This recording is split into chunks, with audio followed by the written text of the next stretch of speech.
sur le stand BMW au salon d'EICMA 2019 où Motonet s'attendait à découvrir la nouvelle R18, cette fameuse moto propulsée par le tout nouveau Boxer de 1800 cm3, le plus gros Boxer jamais conçu par BMW, refroidi par air avec une distribution culbutée et bien sûr la transmission par cardan.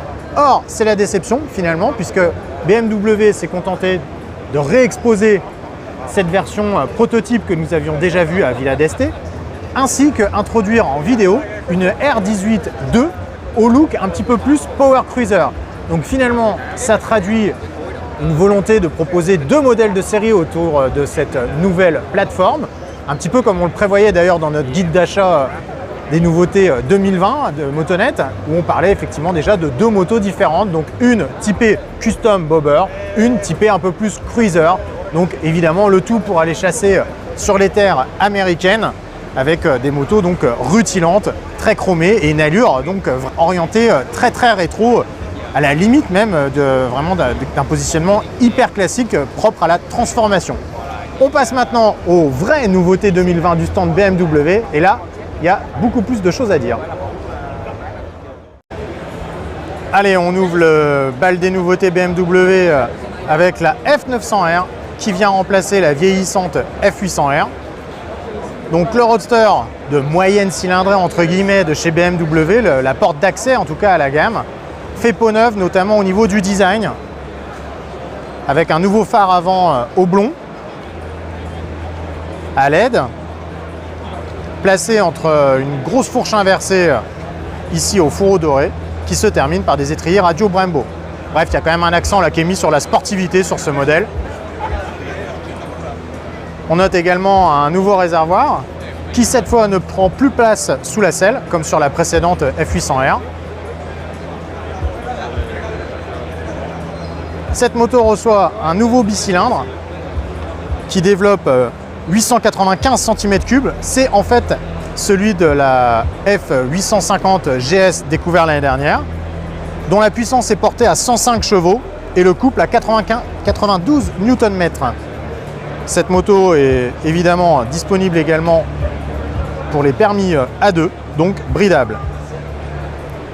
La machine reçoit deux séries, deux modes de conduite, ROD et REN, et comme d'habitude chez BMW, on peut disposer de davantage de possibilités avec les options qui vont ouvrir d'autres modes de conduite et également le contrôle sur l'angle de l'anti-patinage et de l'ABS livré de série.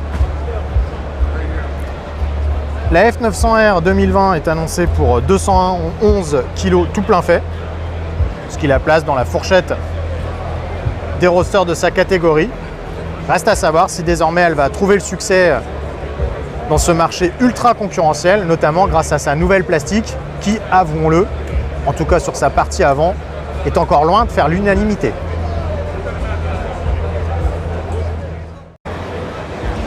Deuxième nouveauté 2020 BMW bâtie sur la plateforme de la F800 GS, la F900 XR, donc un modèle totalement inédit dans la gamme de BMW, soit une sorte de trail routier polyvalent, qui n'est pas sans rappeler d'ailleurs en termes de définition une certaine Tracer 900 qui rencontre un vif succès en France. Et on voit bien là que BMW a envie d'aller marcher sur ces plates-bandes qui s'avèrent pour le coup assez profitables. Donc cette moto, elle reçoit le bicylindre parallèle de la F850 GS et traîné en 2018.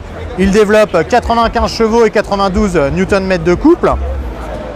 La machine est annoncée à 219 kg tout plein fait. Elle embarque de série deux modes de conduite, ROD et REN. Et comme d'habitude chez BM, on peut avoir davantage de possibilités de fonctionnalités en piochant dans le catalogue des options, avec notamment le mode de pilotage Pro qui va ouvrir notamment la voie à la gestion sur l'angle de l'ABS et de l'anti-patinage qui sont eux livrés de série. Alors vous le voyez, la machine a une face avant assez incisive qui n'est pas sans rappeler pour le coup celle de la S1000 XR dont on va parler juste après. Donc des lignes très pointues et notamment là ces petits appendices nasaux qui là encore se distinguent. Ça fait un look on va dire assez tranché. Le tout est surmonté par une courte bulle qui présente en revanche l'avantage d'être réglable à la main de cette façon. Alors bon, on va pas se bercer d'illusions, hein. vu la hauteur gagnée, la protection va rester quand même assez modérée, notamment au niveau du casque qui, à mon avis, va rester quand même pas mal exposé. Comme toutes les plateformes F850 et F900 à partir de cette année, la moto est à transmission finale par chaîne. Elle est Euro 5 et reçoit une belle fourche inversée, des étriers radio Brembo et un mono-amortisseur à bonbonne séparée de marque ZF.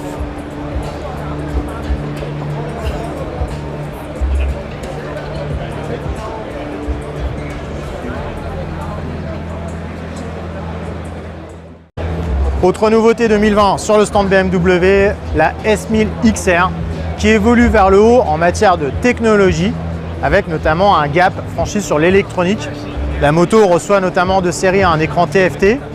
Elle reçoit 4 modes de conduite, un anti-patinage et un ABS sensible à l'angle. Elle perd du poids aussi grâce à un travail réalisé sur le moteur qui dérive étroitement de la S1000 RR 2019.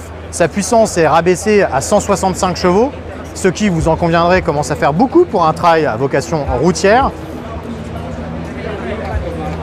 Cette nouvelle version reçoit aussi des suspensions reconfigurées, notamment une fourche inversée à l'avant Marzocchi, au pied desquels on trouve des étriers radio de chez Hayes, qui fournit notamment Harley-Davidson. Ce sont les mêmes étriers finalement qu'on retrouvait l'année dernière sur la série R1250. La moto adopte aussi un curieux look au niveau de sa face avant avec ces deux espèces de pointes crochues là sur l'avant. On se dit quand même qu'en cas d'accident, il y a moyen de faire du dégât avec tout ça. Ça fait un peu pique à brochette. Enfin bon, bref, passons. Au-dessus de tout ça, on trouve un pare-brise réglable en hauteur assez facilement via un levier qu'on peut basculer. On note, comme sur la F900 XR que nous venons d'évoquer, que la déflexion risque quand même d'être relativement limitée. Un peu plus que sur la 900, mais quand même, on voit bien là que ça ne va pas englober tout le bus. Mais bon, là pour le coup, on est quand même sur une moto à vocation sport GT, donc c'est quand même assez satisfaisant. Alors toutes ces évolutions, ces équipements supplémentaires vont évidemment faire augmenter le prix de cette Z1000 XR, qui pour l'instant n'est pas en notre possession, mais Motonet l'estime aux alentours peut-être de la fourchette des 20 000 €. Et pourquoi? Tout simplement pour laisser de la place dans la gamme à l'arrivée de la F900.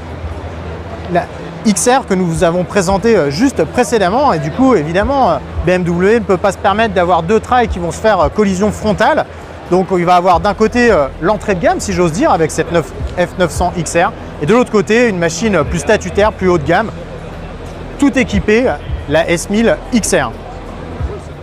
On termine ce tour d'horizon des nouveautés 2020 sur le stand BMW avec ce prototype de moto électrique que BM a dévoilé un petit peu plus tôt dans l'année et qui préfigure ce que pourraient être les futurs boxers à propulsion par batterie vus par la marque d'Outre-Rhin.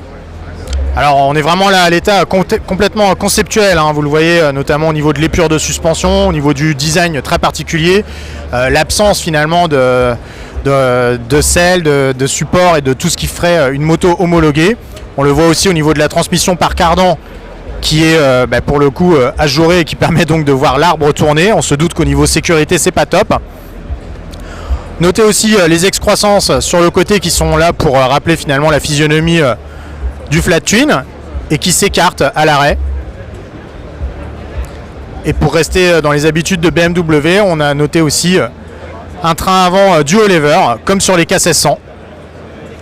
Une machine au design très audacieux, mais qui pourrait tout à fait rester à l'état de concept pendant quelques années encore, le temps que la mobilité électrique fasse réellement son chemin dans la production moto.